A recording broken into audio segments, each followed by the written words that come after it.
Let's do some drywall. Hey, today we're fixing a drywall tape seam on a ceiling.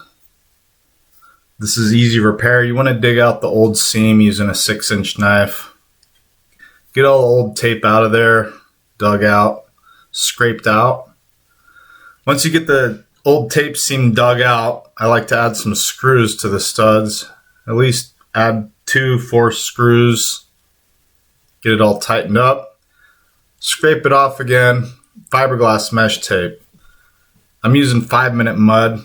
You can use a 5-minute mud, 20-minute mud, 40-minute mud, or 90-minute mud. If you're not comfortable using hot muds, you can always use a regular joint compound. With these hot muds, I'm able to finish the job in one trip. I'm just mixing a pan of 5-minute mud, a couple scoops of 5-minute mud, add some fresh clean water, mix it up thoroughly, nice and thick. Thick consistency for our first coat. I'm just gonna fill in the groove. Since we dug out that tape groove, I just gotta fill in the groove. We don't have to put a big old hump of mud on the wall since we dug out the old tape. Just doing a nice tight first coat. Once this 5-minute mud sets up, I'm taking a wet sponge and a 6-inch knife and I'm just working the mud. I'm taking off the extra mud. I'm getting rid of the edges here and I'm just taking off the extra mud. This is kind of like a wet sanding technique. We call it slicking out. I'm slicking out hot mud. Now I'm ready for a second coat. Same thing with as a first coat. I like to go past my first coat. Nice tight second coat. I'm using a 5-minute mud again. Like I said, if you're not comfortable using quickset muds, you can always use a joint compound.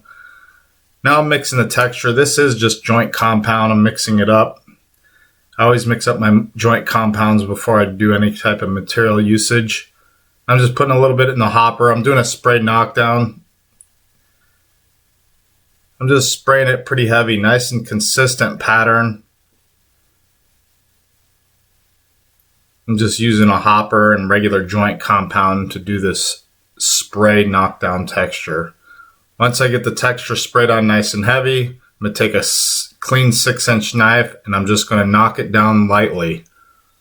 There are bigger knives. Some guys like to use big knives, but this is just a small repair. So use a nice straight 6-inch drywall knife. It's easier to control, especially if you're not used to doing drywall every day. So you want to use a 6-inch knife.